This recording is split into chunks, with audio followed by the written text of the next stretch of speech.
റമദാൻ മാസമായി കഴിഞ്ഞാൽ എല്ലാ കവറുകളിലും കാണുന്നതാണ്.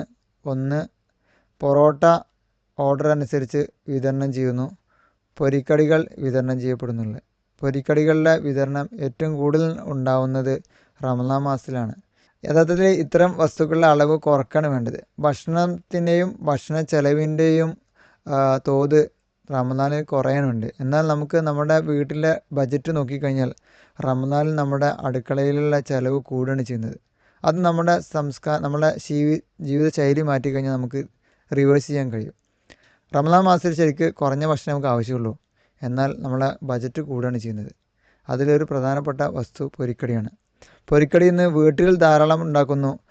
റമദാനായി കഴിഞ്ഞാൽ ഈ വ്ളോഗേഴ്സ്, വീട്ടിൽ പാചകം ചെയ്യുന്ന ആളുകളും അല്ലാത്ത ആളുകൾ പല ടൈപ്പ് പൊരിക്കടികൾ പുതുതായിട്ട് അവതരിപ്പിക്കുന്നു. അതിന് പുതിയ പേരുകളും നിശ്ചയിക്കുന്നു.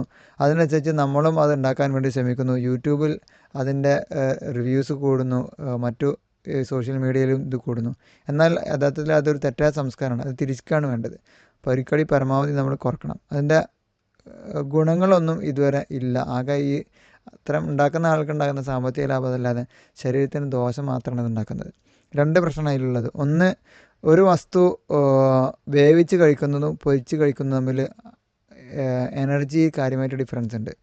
ഉദാഹരണം പറയുകയാണെങ്കിൽ 100 ഗ്രാം പൊട്ടാറ്റോ, ഉരുളക്കിഴങ്ങ് നമ്മൾ വേവിച്ച് കഴിച്ചാൽ നമുക്ക് 90 കിലോ കലോറിയാണ് എനർജി നമുക്ക് കിട്ടുക. അതേ സാധനം പൊരിച്ച് നമ്മൾ കഴിക്കുകയാണെങ്കിൽ, പൊട്ടാറ്റോ ചിപ്സായിട്ട് ഉപയോഗിക്കുകയാണെങ്കിൽ അത് 300 കിലോ കലോറിയാണ്. 3 ഇരട്ടിയിലധികമാണ് അതിൻ്റെ എനർജി ഉണ്ടാക്കുന്നത്.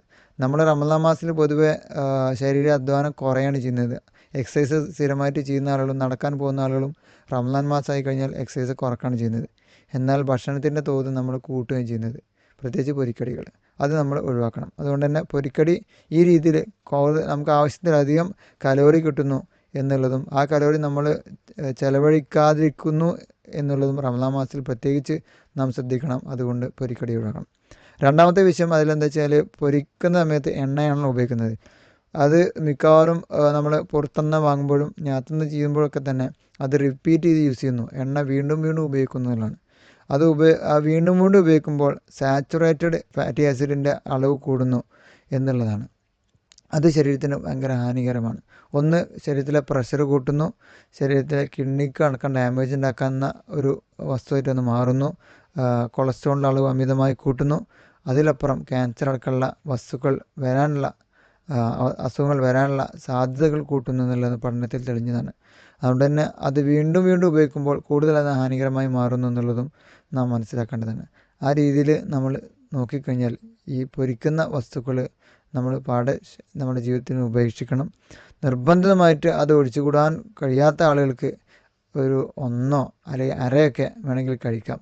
അതും നമ്മൾ ഈ ഒരു കാര്യങ്ങൾ മനസ്സിലാക്കി കഴിഞ്ഞാൽ നമ്മുടെ ജീവിതത്തിൽ നിന്ന് പൂർണ്ണമായിട്ട് ഒഴിവാക്കാൻ കഴിയും. ക്വാണ്ടിറ്റി പരമാവധി കുറക്കാൻ നമ്മൾ ശ്രമിക്കണം. ആ രീതിയിൽ നല്ലൊരു ഭക്ഷണശീലം നമുക്ക് വളർത്തിയെടുക്കാൻ ശ്രമിക്കാം. അസ്സലാമു അലൈക്കും വറഹ്മത്തുള്ളാഹി.